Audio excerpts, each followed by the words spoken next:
Se on Tuomas Simola tässä. Tervetuloa tämän kerran videon pariin ja tämän päivän aiheena mulla on tällainen käänteinen itseluottamusmetodi kautta henkisen valmentautumisen näkökulma, jota mä itse käytän. Ja ihan näin pähkinänkuoressa, niin se metodi on sellainen, että mä pidän itteni aika surkeana, aika huonona. Mä en oo todellakaan kaikista vahvin, mä en oo kaikista nopein, mulla on ihan ok kestävyys, jollain on varmasti sekin parempi. Mä en oo kaikista taitavin, teknisin, mutta mikä on tärkeää tai mitä mä mietin, niin kauan kun vastustajat on huonompia kuin minä, niin silloin se tarkoittaa, että mä voitan.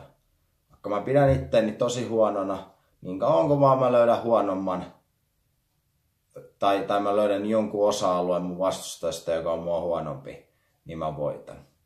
Okei. Aika mielenkiintoinen varmasti näkökulma, ja nyt mä vähän avaan sitä.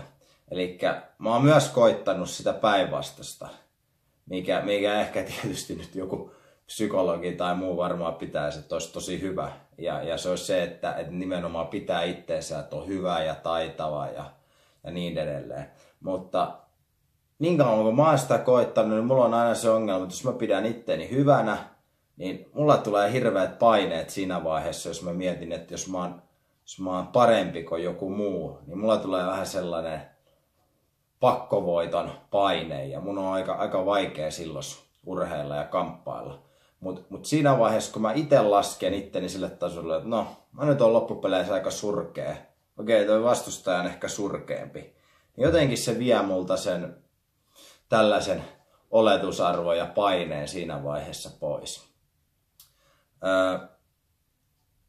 Nyt niin kun ei saa ottaa nimenomaan, mä haluan, että kukaan ottaa henkilökohtaisesti tai mitenkään loukkaannut siitä. Mä vaan mietin, että vastustajat on mua huonompia ja vaikka mä oon itekin huono. Eli tämä nyt tietysti tarkoittaa sitä, että tämä myös antaa omalla tavalla semmoista uskoa ja perspektiiviä siihen, että mä välttämättä pidän myös, jos mä katson mun jotain mahdollisesti tulevia kilpakumppaneita maailmalla ja siellä huipulla, mihinkä tähtää, niin mä välttämättä sielläkään kovin montaa pidä hyvänä, vaan mietin, että okei, tollakin on puutteita, okei, sekin on aika huono tossa. Kun mä vähän käytän tämmöistä käänteispsykologiaa myös siinä, että mä en välttämättä niinkään nosta ketään jalustalle, vaan mä ehkä etin niiltäkin niitä heikkouksia. Ja sitten mä vaan mietin, että okei, ehkä jossain jutussa toi voi olla vielä huonompi kuin minä. Mutta ehkä mikä on se tosi arvokas juttu tässä, jos tää kuulostaa vähän jännältä kilpailemista ajatellen, niin sit mä näen, että tosi arvokas juttu taas harjoittelua ajatellen on se, koska mä oikeasti pidän, että mä oon aika surkea, niin se tarkoittaa, että mun pitää tehdä aika paljon harjoituksissa töitä. Jos mun kaikki osa-alueet on mun mielestä vähän vielä huonoja, niin se tarkoittaa, että mun pitää oikeasti kokonaisvaltaisesti pyrkiä kehittyä joka osa-alueella. Ja se pitää mut nöyränä. Ja se on pieni ongelma, kun ehkä itselläkin on joskus ollut hetkiä, kun luulee oikeasti olevansa hyvä. Niin se äkkiä muuttuu siihen, että kun sä oot kisojen jälkeen ja sä oot pärjännyt ja sä saat, että mä oon aika hyvä. Niin siinä tulee pieni semmonen, että pystyy ehkä laskemaan vähän vaihdetta. Ja se on tietty palo ja motivaatio häviää. Ja mun mielestä se on paha juttu. Ja toinen varsinkin, mikä musta tuntuu tämmöisissä taitolajeissa, kamppailulajeissa, niin myös siinä vaiheessa, kun sä alat pitää ittees liian hyvänä, niin susta tulee vähän sellainen oma hyvänen. Tarkoitan sitä, että jos mä vaikka kamppailen jonkun mun kokemattomamman kanssa ja se tekee vaikka jonkun tekniikan, niin jos mä pidän itteeni liian hyvänä, niin mä voin vähän olla silleen, että mä oon liian hyvä, että ei toi tekniikka toimi. Tai joku näyttää, joku tyyppi, jota mä pidän että mä oon sitä parempi.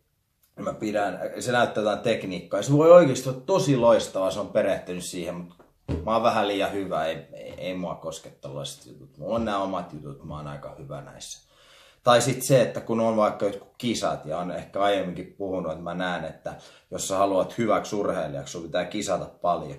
Okei, mä oon vähän liian hyvä noihin kisoihin, että ei, et en mä tarvitse osallistua noihin kisoihin. Mä oon vähän liian hyvä niihin. Okei, mitä jos mä häviin, niin se olisi sitten suuri kolaus mulle. Et mä oon sen verran hyvä tässä jutussa. Mutta siinä vaiheessa, kun sä pidät itseäsi ihan surkeana, ja nyt mä voin sanoa suoraan, niin kuin, mitä mä ajattelen, että jos pidät itseäni ihan paskana, mä voin ottaa oppia, mä voin olla tosi nöyrä, avoin, mä voin olla semmonen nyt kamppailuurheilu tai tämmöisillä pudotermeillä, mä voin olla semmonen valkovyöisen ajatusmaailma, mä voin ottaa oppia.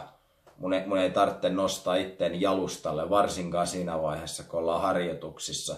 Mä voin mennä kisoihin, nimenomaan miettiä, että mä menen sinne pärjäämään, eikä niin, että mä menen sinne mahdollisesti laskemaan mun statusta. Joten siinä se käänteinen psykologia on varmaankin voi olla todella hyvä. Mutta tämmönen mun ajatusmaailma, ihan mielenkiinnosta. Olisi kiva kuulla, että onko joku muu mahdollisesti ajatellut samaa, mutta näin pääsääntöisesti mä oon aika surkea, mutta niin kauan mä voitan, kun mä löydän jonkun, joka on vähän surkeampi kuin minä, tai löydän jonkun ominaisuuden siltä, mikä on surkeampi kuin minä. Tietysti kun mä puhun mun alter egolla, niin sehän on aika hemmetin hyvä ja kova ja haavoittumaton, mutta reeneissä kannattaa miettiä välillä toistepäin.